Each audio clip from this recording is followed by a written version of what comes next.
আল্লামা মামুনুল হক, তার সম্পর্কে অনেকে অনেক কথা বলেছে। না, আমি তার কাছে 2 বছর 8 মাস এক জায়গায় ছিলাম। লোকটা সম্পর্কে উল্টাপাল্টা কথা এর আগে আমি 20 সালের আগে শুনেছি, কিন্তু না, লোকটা খারাপ না, অনেক ভালো মানুষ, ইখলাস আছে এবং এলেম আছে, লোকটার জ্ঞান আছে। হ্যাঁ, শয়তানের ধোঁকায়, নফসের ধোঁকায় গোনা কিছু করতে পারে, ওটা আমরাও করেছি। এখানে কি ফেরেশতা আছে? যারা এই দোষ তারে দিয়েছে তাদের চরিত্রের দিকে তাকান, শয়তান পর্যন্ত লজ্জা পায়। আর তার নামে উল্টা পাল্টা দোষ দিয়ে 3টা বছর আটক করে রেখেছে। তার যে চরিত্রের মাধুর্যতা, তার বাবা ছিল ভালো, তো এই কারণে সন্তানটাও ভালো। আর যাদের বাবা খারাপ, ছেলে মেয়ে এরকম 2 নম্বর।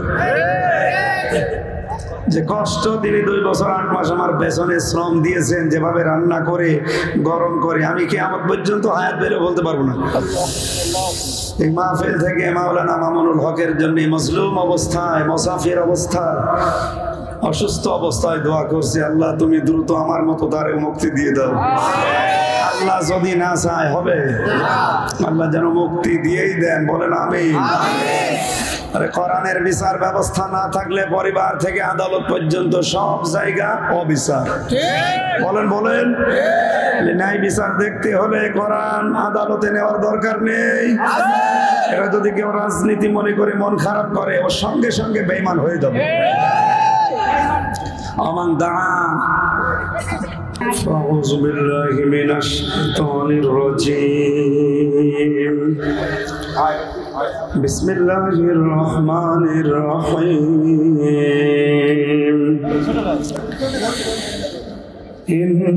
ইন্নাল্লাহা আশতারা মিনাল মুমিনিনা আনফুসাহুম ওয়া আমওয়ালাহুম বিআন্না লাহুমুল জান্নাহ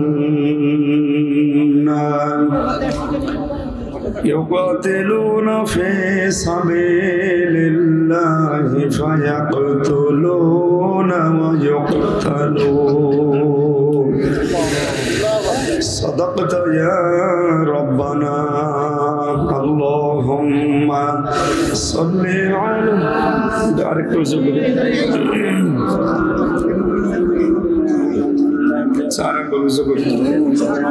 আর দাঁড়িয়ে আছেন যারা, এরা কি মানুষ নাকি? এরা কি বারবার বলা লাগে? বসেন না কেন?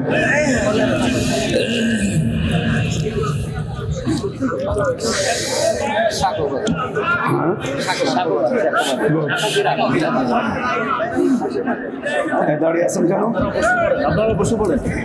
বসে না, ক্যামেরাম্যান ভাই বসেন বসেন। ঠিক আছে,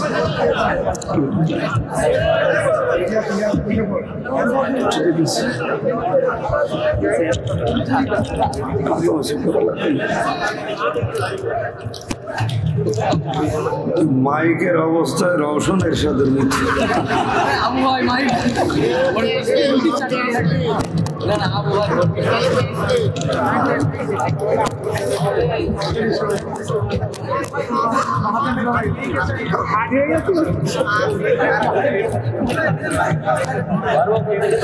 ঠিক আছে ভাই, দাঁড়িয়ে আছেন, এর বিবেক নেই নাকি? এর জায়গায় বসা যাচ্ছে না? 5 বার বলা হয়ে গেল। আশ্চর্য। এটা কি আপনারা কি প্রেসিডেন্ট? এখানে বসা যাচ্ছে না?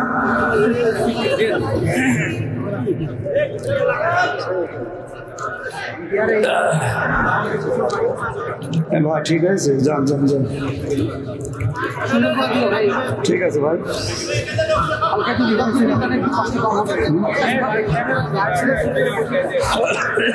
ক্যামেরাম্যান যারা আছেন একটা দাঁড়িয়ে থাকবেন, বসে। এমনিতে আমাদের সময় কম, 35-40 মিনিট সময় আছে মাত্র আজান হওয়া। বসেন, আমরা হেদায়েতমূলক কিছু কথা বলতে চাই। বাংলাদেশের ঐতিহ্যবাহী জেলা ঝিনাইদহ কালীগঞ্জ থানার অন্তর্গত সাকুয়া বাজার এলাকাবাসী কর্তৃক আয়োজিত কোরআনের এই পবিত্র অনুষ্ঠানের সম্মানিত সভাপতি, এতক্ষণ পর্যন্ত যারা আলোচনা রেখেছেন, যারা মাওলানা রবিউল ইসলাম খুলনা, সুরের জগতে মাতিয়ে রেখেছিলেন আমাদেরকে। ইসলামিক সঙ্গীত শিল্পী, বিশিষ্ট আইনজীবী, শ্রদ্ধাভাজন বড় ভাই জনাব অ্যাডভোকেট রকনুজ্জামান, আতালাল্লাহু আমরাহু ওয়া বারাকাল্লাহু ফি হায়াতিহি। মঞ্চে বসে সম্মানিত ব্যক্তিবর্গ, বিশেষ করে শরীফুল ইসলাম ভাই সহ নাম না জানা এলাকার সম্মান মর্যাদা যাদের আছে তাদের সম্মান আরো বেশি কামনা করছি। ওরফানা এলাকা যিকরক। 3টা বছর যেহেতু আটকা অবস্থায় ছিলাম, বাইরের একটা পরিবেশে এসে এখন খাপ খাওয়াতে কিছুদিন সময় লাগবে। হঠাৎ করে কক্সবাজারে কয়েকদিন ঠান্ডায় কণ্ঠটা বসে গেছে। দোয়া চাচ্ছি আল্লাহ যেন কণ্ঠটা ভালো করে দেন।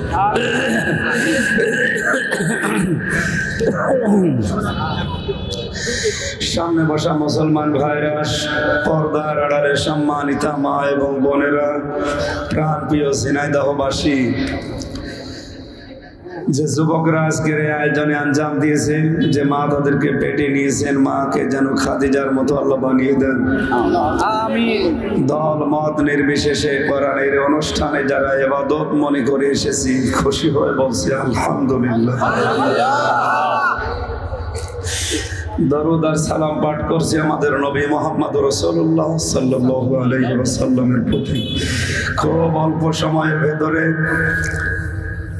মূল কথাগুলো সহজ সরল ভাষায় আমি বলার চেষ্টা করব ইনশাআল্লাহ। আল্লাহর নবী বলেন, মান ক্বালা বিহি সাদাকা। যারা কোরআন দিয়ে কথা বলে এরা সত্য কথা বলে।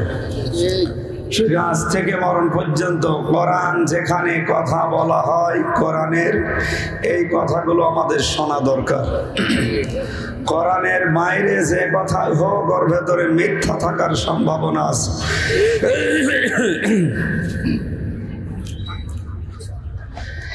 দ্বিতীয় নম্বরে নবীজির হাদিস, এই হাদিসের ব্যাখ্যায় আরেকটা এসেছে, মানিত্তাবাল হুদা বিগাইরিল কোরআন আদাল্লাহুল্লাহ।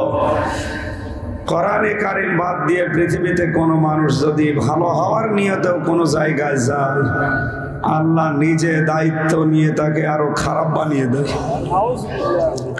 কথা বুঝতেছে? তাহলে হাদিস দ্বারা যেটা প্রমাণ হয়, আদাল্লাহ ইউদিল্লু বাবে ইফাল থেকে এসেছে শব্দটা।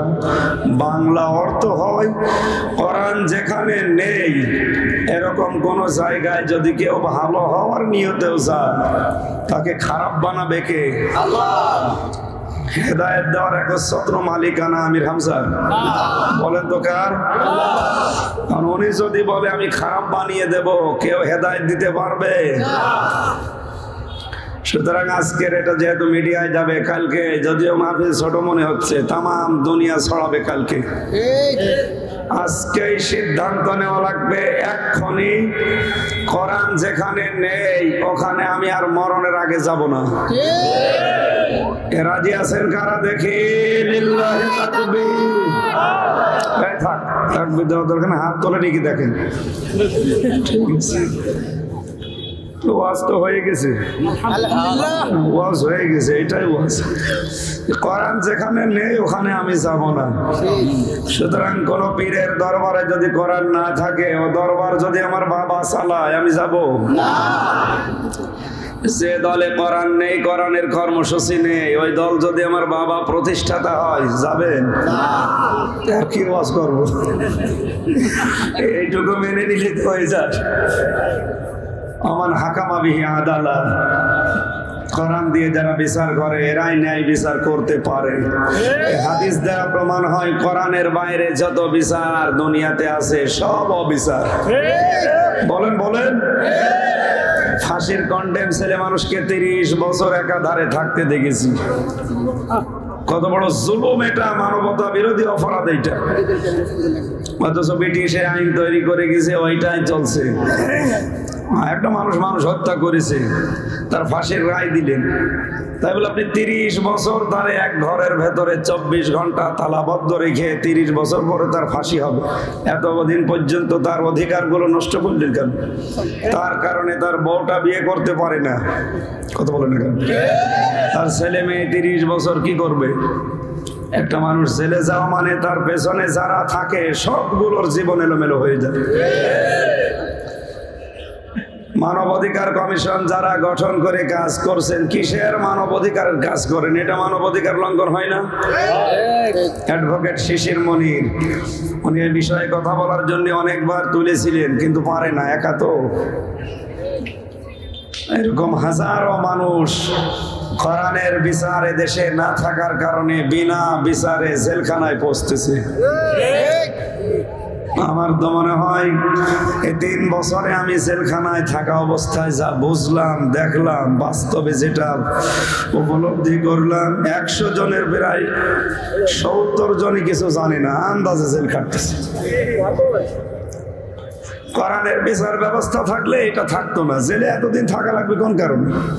অপরাধ করেছে, সর্বোচ্চ 3 দিন তাকে রাখেন, জিজ্ঞাসাবাদ করেন, প্রমাণ হলে যে কাজ আছে ওই কাজ করে দিন। মানুষ হত্যা করলে যে বিচার আছে, জেনা করলে যে বিচার আছে, চুরি করলে যে বিচার আছে, কোরআনে এগুলো আছে না নেই? এই বিচার ব্যবস্থা কায়েম হলে অবিচার হয় না, ন্যায় বিচার কায়েম। আমরা ওইটা এখনো পেয়েছি। 50 বছর পার হয়ে গেল, প্রত্যেকবার মুসলমান ক্ষমতায় যায়, আজ পর্যন্ত কোরআনে কারিমের 500 আয়াত যেটা শরীয়তের আইন, একটাও আমরা এদেশে দেখতে পাইনি। দুর্ভাগ্যজনক হলেও সত্য, আরো যে কয়টা আছে সেটা ফোটা ওগুলো তুলে দেওয়ার জন্য অনেকে চেষ্টা চালাচ্ছে। কোরআনে কারিমের আইন ছিল ইউসিকুমুল্লাহু ফি আওলাদিকুম লিযযাকারি মিসলু হাজ্জিল উনসায়াইন। সূরা নিসা 4 নম্বর পারা 18 নম্বর পৃষ্ঠার 1ম নম্বর লাইনের 11 নম্বর আয়াতের 1ম অংশে আছে।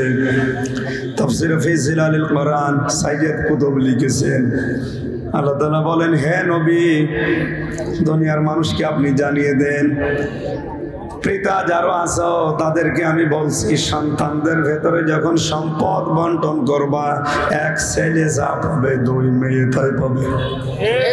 আইনকার অনেকে গ্রাম অঞ্চলে অনেক শিক্ষিত মানুষ এই আইনটা মানতে চায় না। ওরা মনে করে নামাজ পড়ি, রোজা রাখি, আমার দাড়ি বড় বড় আছে, এ আর কি, ছেলের নামে ভালো ভালো সম্পদ, দোকানপাট সব লিখে দেয়, আর মেয়েরে বলে মা তোর জন্য দোয়া করে দিল। এটা নির্ভেজাল টাটকা শয়তান। তুই দোয়া তো করবি, ওরে ফাঁকি দিলি কেন? আগে ওর জমি ফেরত দে, এরপরে দোয়া কর। যে বাবা, যেই ভাই, যেই সন্তান এই কাজ করছেন, শরীক ফাঁকি দিয়ে যদি কিয়ামত পর্যন্ত আপনি হায়াত পান আর কিয়ামত পর্যন্ত নামাজ রোজা করেন, সব মাঠে মারা যাবে, কিচ্ছু কবুল হবে না। তিরমিজি শরীফের হাদিস, যারা শরীক ফাঁকি দেয় তাদের 2টা ক্ষতি হয়। কয়টা? 2টা। 1 নম্বরে, যেই দিন শরীক ফাঁকি দিয়েছে ওই দিন থেকে মরণ পর্যন্ত তার জীবনের কোনো ইবাদত আর মাথার উপরে ওঠে না। এরকম মানুষ এদেশে নেই? এখানে আছে না? দেখি হাত তোলেন তো। দ্বিতীয় নম্বরটা আরো ভয়ঙ্কর। দ্বিতীয় নম্বর হচ্ছে, লোকটা যখন মারা যাবে ঈমান পাবে না, বেঈমান হয়ে মরবে। এখন যদি বলেন ওর নামাজ রোজা, ওর জিকির আজগার, ওর বড় বড় দাড়ি, জব্বা, তসবিহ কি হলো, সব শেষ। কারণ আইনটা কার? বলেন আইন কার? আল্লাহর আইন নষ্ট করলেন। সূক্ষ্মভাবে ষড়যন্ত্র করে আমাদের সিলেবাসে এখন এই যে শরীফ থেকে শরীফা, সাগর থেকে সাগরিকা, চঞ্চল থেকে চঞ্চলিকা, এই চ্যাপ্টারটা পড়ে আমি যতটুকু বুঝেছি, এই ট্রান্সজেন্ডার, এটা কোরআনের আইনের বিরুদ্ধে, পুরা বিরুদ্ধে। এটার দ্বারা মনে করছেন এ আর কি, একজন নারী সকালে পুরুষ হয়ে গেল, বিকালে অসুবিধা কিনা? কোন মহিলা যদি বলে আমি বিকালে পুরুষ হয়ে গেছি, ওই মহিলা তখন পুরুষ হোস্টেলে থাকার জন্য দরখাস্ত দেবে। যদি তাকে না নেন, রাষ্ট্রীয়ভাবে আপনার বিরুদ্ধে মামলা হবে। কোথায় নিয়ে যাচ্ছে দেখতেছেন? কোন পুরুষ যদি বিকালে যেয়ে বলে যে আমি মহিলা, আমি শরীফ ছিলাম, এখন আমি শরীফা, এখন মহিলা হোস্টেলে সিট চাইবে, যেখানে আপনার মেয়ে আছে, বোন আছে, ওকে যদি থাকতে না দেন আপনার বিরুদ্ধে মামলা হবে। এটা যদি শুধু বইয়ের ভেতরে থাকতো কিছু বলতাম না, এটা যদি সামনে সামনে নিয়ে আপনি কোথায় নিয়ে যাচ্ছেন? রাষ্ট্রীয় ভাবে কায়েম হয়ে যায়, আমার মেয়ের চরিত্র তো থাকে না। কথা বলে না কেন? আমার বোনের চরিত্র থাকে, ওখান থেকে যা আসবে সব যার সন্তান আসবে। এই শরীফ থেকে শরীফার কার সাজি এটা? ওরা সূক্ষ্ম ভাবে এটা ঢুকিয়েছে, আপনি হয়তো টের পাচ্ছেন না। এখানে আল্লাহর এই আয়াতের বিরুদ্ধে যারা হাত দিয়েছেন, কোরআনের এই অনুষ্ঠান থেকে আমরা তীব্র প্রতিবাদ জানাচ্ছি। এই চ্যাপ্টার গুলো বাদ দেওয়া লাগবে। বলেন, আমাদের আগামী প্রজন্মকে রক্ষা করতে হলে ওইগুলো বাদ দেওয়া দরকার। কোরআনের বিচার ব্যবস্থা না থাকার কারণে আজ হাজারো মানুষ অবিচারের কাঠগড়ায় দাঁড়িয়ে, তারা আমি 1 নম্বর। 3টা বছরে এক ঘরের ভেতরে তালাবদ্ধ ছিলাম। কোন কারণে বলেন? হাজারো আলেম আজ জেলখানায় আছে বিনা কারণে, কিচ্ছু জানি না। আল্লামা মামুনুল হক, তার সম্পর্কে অনেকে অনেক কথা বলেছে। না, আমি তার কাছে 2 বছর 8 মাস এক জায়গায় ছিলাম। লোকটা সম্পর্কে উল্টাপাল্টা কথা এর আগে আমি 20 সালের আগে শুনেছি, কিন্তু না, লোকটা খারাপ না, অনেক ভালো মানুষ, ইখলাস আছে এবং এলেম আছে, লোকটার জ্ঞান আছে। হ্যাঁ, শয়তানের ধোঁকায়, নফসের ধোঁকায় গোনা কিছু করতে পারে, ওটা আমরাও করেছি। এখানে কি ফেরেশতা আছে? যারা এই দোষ তারে দিয়েছে তাদের চরিত্রের দিকে তাকান, শয়তান পর্যন্ত লজ্জা পায়। আর তার নামে উল্টাপাল্টা দোষ দিয়ে 3টা বছর আটক করে রেখেছেন। তার যে চরিত্রের মাধুর্যতা, তার বাবা ছিল ভালো, তো এই কারণে সন্তানটাও ভালো। আর যাদের বাবা খারাপ, ছেলে মেয়ে এরকম 2 নম্বর। যে কষ্ট তিনি 2 বছর 8 মাস আমার পেছনে শ্রম দিয়েছেন, যেভাবে রান্না করে গরম করে, আমি কিয়ামত পর্যন্ত হায়াত বেরো বলতে পারবো না। এই মাহফিল থেকে মাওলানা মামুনুল হকের জন্য মজলুম অবস্থায়, মুসাফির অবস্থায়, অসুস্থ অবস্থায় দোয়া করছি, আল্লাহ তুমি দ্রুত আমার মতো তারে মুক্তি দিয়ে দাও। আল্লাহ যদি না চায় হবে, আল্লাহ যেন মুক্তি দিয়েই দেন। বলেন আমিন। আরে কোরআনের বিচার ব্যবস্থা না থাকলে পরিবার থেকে আদালত পর্যন্ত সব জায়গা অবিচার। বলেন বলেন, ন্যায় বিচার দেখতে হলে কোরআন আদালতে নেওয়ার দরকার নেই। এরা যদি কেউ রাজনীতি মনে করে মন খারাপ করে, ওর সঙ্গে সঙ্গে বেঈমান হয়ে যাবে। আমান দা ইলাইহি ফাকাদ হাদা, যে ব্যক্তি কোরআন দিয়ে মানুষকে ডাকে, আল্লাহ তাকে হেদায়েত উপরে রাখে। কথা কত ওজনওয়ালা কথা, টের পাচ্ছেন? আপনি যদি হেদায়েতের উপরে থাকতে চান, বাবার জীবনী পড়ে হবে না, রবীন্দ্রনাথ ঠাকুরের জীবনী পড়ে হবে, নজরুলের জীবনী। আপনাকে ডাক দেওয়া লাগবে মানুষকে কি দিয়ে? কোরআন দিয়ে যদি কেউ মানুষকে ডাকে, নবীজি বলেন আল্লাহ তাকে হেদায়েতের উপরে রাখে। আপনি মানুষ, কথা বলেন কেন? বসেন, বসেন, ওই যে জায়গা আছে না, ওখানে বসেন। কি ভিডিও করেন আপনি? পরে ভিডিও এখানে নামিয়ে নিন। এসব মানুষের বিবেক মরে গেছে মনে। বিবেকের উপরে কুকুরে পোশাক করলে তো এই কাজ করবেন। বসেন এখন। 14 বার পড়া লাগে এক কথা, এমনি বছর সময় কম। আজকে রাতে মাহফিল আছে, এখান থেকে মনে হয় 12-13 কিলো দূরে। কে জায়গা? এই যে চৌগাছা, হাকিমপুর, স্বরূপদা, কোন দিকে আমি জানি না। যাই হোক, হাকিমপুরের ওই লাইনে আছে।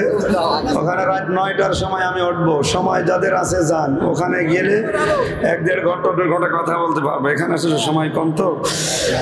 ফাকাদ হুদিয়া ইলা সিরাতিন মুস্তাকিম, হাদিসের শেষ কথা ছিল, যে ব্যক্তি কোরআনের ডাকে সাড়া দেবে, আল্লাহ তাকে সিরাতে মুস্তাকিম নসিব করে দেবে। আমিন। আরো বলেন আমিন। আল্লাহ হাদিসটা আমাদের প্র্যাকটিক্যাল লাইফে মানার তৌফিক দিন, আমিন। সূরা তাওবার 111 নম্বর আয়াতটা পড়েছি। মূল কথাগুলো 10-15 মিনিটের ভেতরে বলবো ইনশাআল্লাহ। শয়তান যদি আশপাশে থাকে, পড়েন, শয়তান তাড়ানোর দোয়া পড়েন। আউযু বিল্লাহ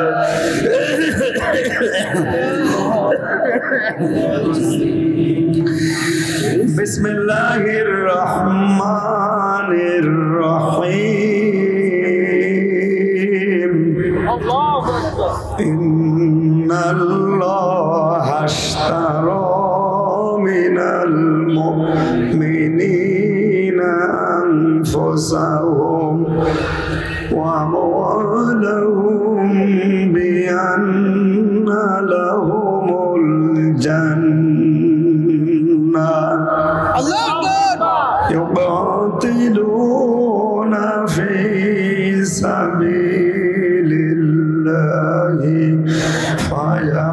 ফায়াকতুলুনা ওয়া ইউকতালুন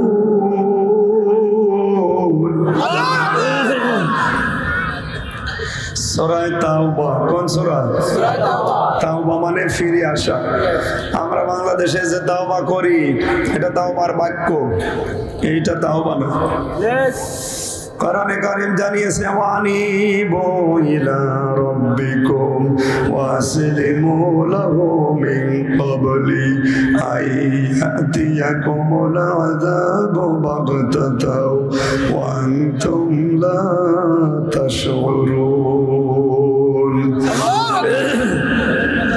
কেউ যদি তাওবা করতে যায় তার দুইটা শর্ত মানা লাগবে আর একটা সময় মেনটেন করা লাগবে সময় কয়টা বলেন বলেন শর্ত কয়টা এবার মিলান আপনার জীবনে যত তাওবা করেছেন হচ্ছে কিনা এক নম্বরে যে দুইটা শর্ত মানা লাগে ওয়ানিবু ইলা রাব্বিকুম যে ব্যক্তি তার রবের দিকে ফিরে আসবে কার দিকে আমার বাবার দিকে না পীরের দিকে না খানকার দিকে না আমাকে ফেরা লাগবে রবের দিকে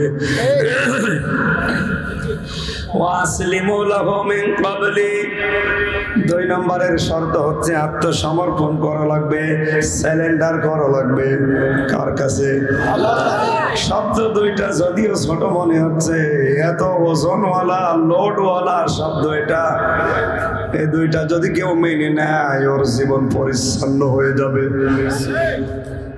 কোন মানুষ যদি বলে আমি আল্লাহর দিকে ফিরে আসলাম তার বিধানের দিকে আমি আত্মসমর্পণ করলাম এই কথাগুলো মুখে বলা যত সহজ প্র্যাকটিক্যাল লাইফে দেখানো অত সহজ না কেউ আত্মসমর্পণ করবে আল্লাহর বিধান পাওয়ার পরে তাহলে তার জীবনে আর শোধ থাকবে কথা বলে ঘোষ থাকবে তার ছেলে মেয়ে বউ বেপরদায় চলবে এত কঠিন শব্দ এটা আস্তাগফিরুল্লাহ আস্তাগফিরুল্লাহ পড়ছে অথচ নিজের যুবতী মেয়েকে পর্দা ছাড়া রিকশায় বসিয়ে ভ্যানে বসিয়ে নিয়ে যাচ্ছে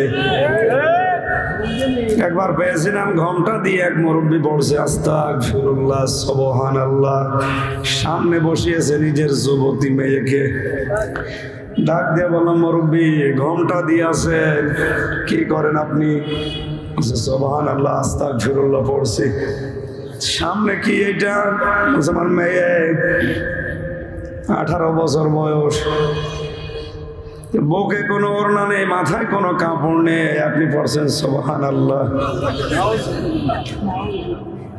আগে ওইটার উপরে আপনার ওই মাথার পাগড়ি খুলে বসান কথা বলে দেখেন কারণ ওই যুবতী মেয়ের চুল যত মানুষ দেখছে তত কবিরা গুনাহ হচ্ছে আর আপনি পড়ছেন সুবহানাল্লাহ কিয়ামত পর্যন্ত সুবহানাল্লাহ পড়লেও আকাশে যাবে না সামনে ক্ষেপণাস্ত্র ফিট করে রেখে উনি সুবহানাল্লাহ পড়ছে আগে ওইটা বন্ধ করেন সুবহানাল্লাহ ওইটা সুবহানাল্লাহ মানে আল্লাহ পবিত্র সুবহানাল্লাহ মানে কি আল্লাহ পবিত্র তা আপনি আল্লাহর বিধান সামনে অপবিত্র করে রেখেছেন না সুবহানাল্লাহ পড়ছে আশা করছি আমার কথার অর্থ বুঝেছেন ঠিক আছে শর্ত পেলাম আল্লাহর বিধান তওবা করতে এক নম্বরে ফিরে আসা লাগবে দুই নম্বরে আত্মসমর্পণ করা লাগবে কেউ যদি আল্লাহর বিধানের সামনে আত্মসমর্পণ করে মানুষের তৈরি করা আইন কানুন সে আর মানবে না বলেন বলেন আর যদি না মানে তাহলে তার এই মন্ত্রিত্ব চলে যেতে পারে এই তথ্যটা আছে সূরা বুরুজের তাফসীরে এই দাকিয়া ইউনূস নামে যে লোকটা অত্যাচার নির্যাতন করেছিল তার মন্ত্রী জীবন্ত মানুষকে আগুনের ভেতরে যখন জ্বালাতেছিল, ওখান থেকে একটা বাচ্চা ডাক দিয়ে বলে, মা, ঈমানের কারণে, ইসলামের কারণে আজ আমাকে আগুনে দিয়েছে, আপনি দুঃখ করবেন না। আগুনে ফেলার সঙ্গে সঙ্গে আমার মনে হচ্ছে আমি ফুল বাগানের ভেতরে বসে আছি, আপনিও চলে আসেন, কোনো চিন্তা নেই, এটা আগুনের কুণ্ডলী না, এটা ফুল বাগান। এই দৃশ্য দেখার পরে এই বাদশার মন্ত্রী ছিল একজন, এই মন্ত্রী নিজে মন্ত্রিত্ব ছেড়ে দিয়ে ইসলাম কবুল করেছিল। আজ যদি কেউ এভাবে তাওবা করতে চায়, আল্লাহর বিধানের সামনে আত্মসমর্পণ, আমার মনে হয় অনেকেরই অনেক কিছু হারানো লাগতে পারে। এর নাম তাওবা। অথচ এমপি, এই মন্ত্রী, এই ডিসিএসপি, এরাও বিভিন্ন পীরের দরবার আছে, তাওবা পড়ে আছে। কি তাওবা পড়েন আপনি? এইটার নাম তাওবা।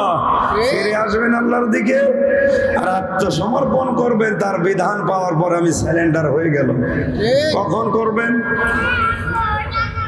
من قبل أن يأتيكم العذاب بغتة وأنتم لا تشعرون। ওই আযাব আসার পূর্বে, যখন তোমাকে আর সাহায্য করা হবে না। বাংলার মুসলমানের আমরা সবাই জানি আমাদের সাহায্য করা হবে না।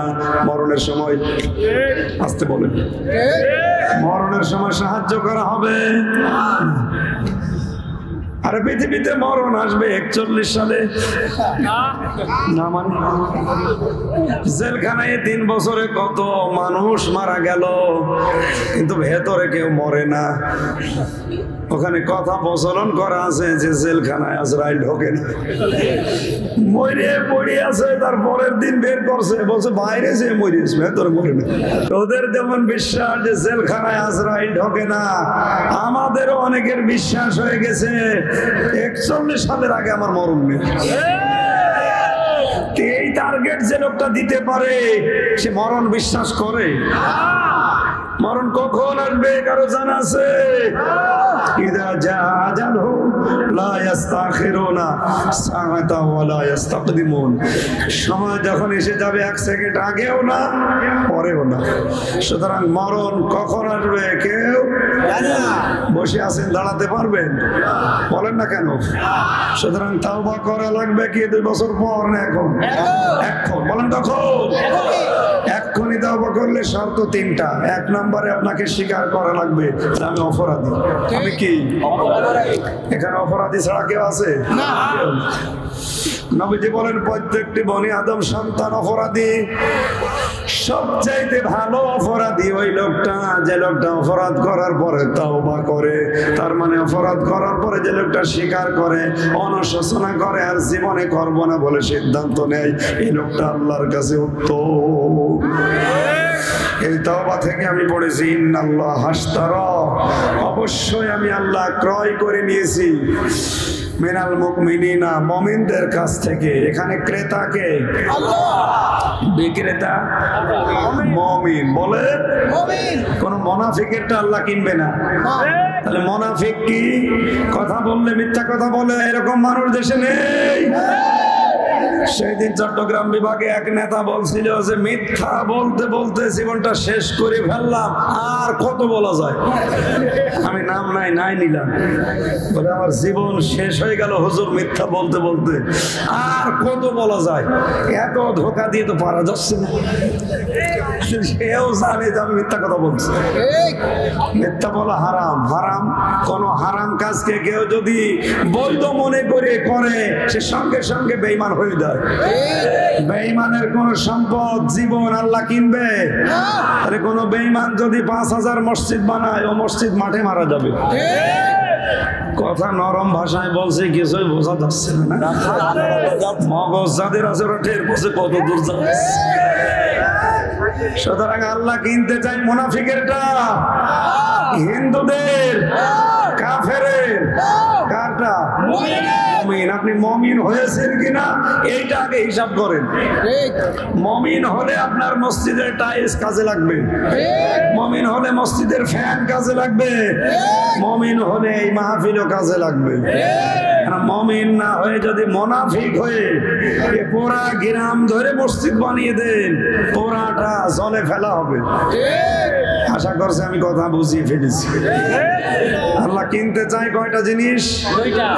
আনফুসাহুম ওয়া আমওয়ালাহুম, তোমাদের জীবন আর তোমাদের সম্পদ। জীবন যা তা হলে হবে না, পবিত্র হওয়া লাগবে।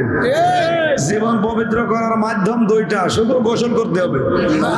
হ্যাঁ কি? এক নম্বরে শিরিক মুক্ত জীবন, দুই নম্বরে বেদাত মুক্ত জীবন। এই দুইটা শর্ত মেনে জীবন যারা চালাবে ওদের জীবন আল্লাহ কিনতে চান, বিনিময়ে জান্নাত তাদেরকে দিয়ে দিতে চান।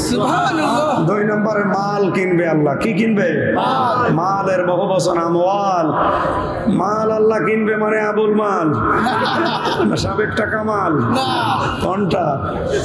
মাল 9 প্রকার। কয় প্রকার? 9 প্রকার। তাফসিরে আছে মাল আমাদের জীবনের সম্পদ 9 প্রকারে ব্যবহার হয়। এর ভেতরে উত্তম সম্পদ হচ্ছে আল্লাহওয়ালা মেয়ে মানুষ। আল্লাহওয়ালা মেয়ে মানুষ ওইটা যেটা শুধু নামাজ পড়ে, রোজা রাখে আর বোরকা পরে। তিরমিজি শরীফের হাদিস, নবীজি বলেন 4টা গুণ যে মহিলার ভেতরে আছে ওইটা আল্লাহওয়ালা মেয়ে মানুষ। আদ দুনিয়া কুল্লুহা মাতাউন ওয়া খায়রু মাতাউদ দুনিয়া ইমরাতুস সালিহা। পৃথিবীর সবই সম্পদ, এর ভেতরে উত্তম সম্পদ আল্লাহওয়ালা মেয়ে মানুষ। আল্লাহওয়ালা মেয়ে লোক ওইটা যার দিকে স্বামী তাকালে স্বামীকে আনন্দ দেয়। আর আনন্দ তো দূরের কথা, ওর দিকে তাকিলে মনে হচ্ছে পেঁচার মতো বসে আছে। আপনি নামাজ পড়ে রোজা রেখে কালো বোরকা পরে আল্লাহওয়ালা হতে পারবেন না। নেককার হওয়ার জন্য স্বামীর মনে আনন্দ দেওয়া লাগবে, সে যে কোনো কায়দায়। যদি বলেন কাতুকুতু দিয়ে তাও করবে, অসুবিধা। দ্বিতীয় নম্বর, স্বামী যেটা পছন্দ করে ওইটা পছন্দ করা লাগবে যদি জায়েজ হয়। আমরা সবাই চাই, পছন্দ করি বিয়ের পরে আমার মা বাবা যেন আমার সাথে থাকে। অনেক বউ এটা চাই না, কথা বলে না কেন? আমার এক আত্মীয়ের প্রথম বউ, সেটা তালাক হয়ে গেছে। সেই বউ বলেছিল তোর মা বাপ যদি থাকে তোর ভাত আমি খাবো না। জোরে বলেন সুবহানাল্লাহ। সে ভালো, সে বিদায় করে দিয়েছে। এখন আবার আরেকটা করেছে, এটা আল্লাহ করে ভালো হলে হয়। এটাও যদি আগেরটার মতো 2 নাম্বার হয়, এটাও বিদায় হবে। এখানে অনেক আলেম বসে আছে, অনেক আলেম পরিবারও এখন এই সমস্যা। এই যে সাক্ষী মাওলানা, পাশের থানায় বাড়ি। বলেন তো, একটা আলেমের স্ত্রী হওয়ার সৌভাগ্য ওই মহিলার। আর সে যদি বলে তোমার মা বাবার সাথে আমি থাকতে রাজি না, ও মহিলা মানুষ। এরপরে আরো যে গুণগুলো আছে, সম্মানিত ভাইরা, আমি জেলখানায় বসে বসে কিছু কোট করেছিলাম। দাম্পত্য জীবনে যে সমস্যাগুলো চলছে এর সমাধান কি করে দেওয়া যায়। কারণ ওখানে 100 জনের বললাম প্রায় 70 জন বউ মার্ডার করে আসেন, যে কোনো কায়দায় বউ মেরে ফেলছে। তো এইগুলো দেখে দেখে লিখেছিলাম। এরপরে আবার এসে এডিট করে এই যে 128 পৃষ্ঠা, এটা শুধুমাত্র পুরুষদের জন্য, আর ওইটা শুধুমাত্র মহিলাদের জন্য। ওইটা মহিলাদের, এটা পুরুষদের। দুইটা 2 জন কিনে 2 জনকে হাদিয়া দেবেন। বলেন পড়ো, দেখো কি করে সমাধান করা যায়। আমি আজকে আর শেষ করে দিলাম, কারণ এখনই আজান হবে, আর 2 মিনিট আছে। নামাজ পড়ে তারপরে ওই মাহফিলটা যদি পারেন ধরেন। আল্লাহুম্মা আমিন। মোনাজাতের পরে এখানে নামাজ পড়ে আজান দিয়ে নামাজ পড়ে বইটা নিয়ে তারপরে যাবেন। রব্বানা আতিনা ফিদ দুনিয়া হাসানা ওয়া ফিল আখিরাতি হাসানা ওয়া কিনা আযাবান নার। অল্প সময়ের ভেতরে কোরআনে কারিমের যে কথাগুলো শুনেছি আমাদের আমল করার তৌফিক দাও। আল্লাহ আমার কণ্ঠটা ভিক্ষা দাও, আমার ইলম বাড়িয়ে দাও, আমার শরীরটা তুমি সুস্থ করে দাও। আগামীতে এই কোরআনের অনুষ্ঠান আরো বিশাল আকারে মঞ্চের করো। কোরআন শোনার ব্যবস্থা যারা করেছে এলাকার মানুষেরা, মেহেরবানি করে তাদের উপরে রহমত নাজিল করো। আল্লাহ সম্মানিত মা বোনদেরকে কবুল করো। আমার শরীফুল ভাই সহ নাম না জানা যত মানুষ এ মাহফিলে পেছন দরজা দিয়ে শ্রম দিয়েছে, সহযোগিতা করেছে, তাদের কবুল করে নাও। আমার রকম ভাইকে কবুল করো, মাসুদ ভাইকে কবুল করো, রবিউল ভাই, হাফিজ ভাই সহ কত আলেম এখানে এসেছে আল্লাহ, আমার রকম ভাই ছোট্ট সন্তান এসেছে, কবুল করে নাও। বারাকাল্লাহু লানা ওয়া লাকুম ফিল কুরআনিল আযীম। আলহামদুলিল্লাহি রাব্বিল আলামিন।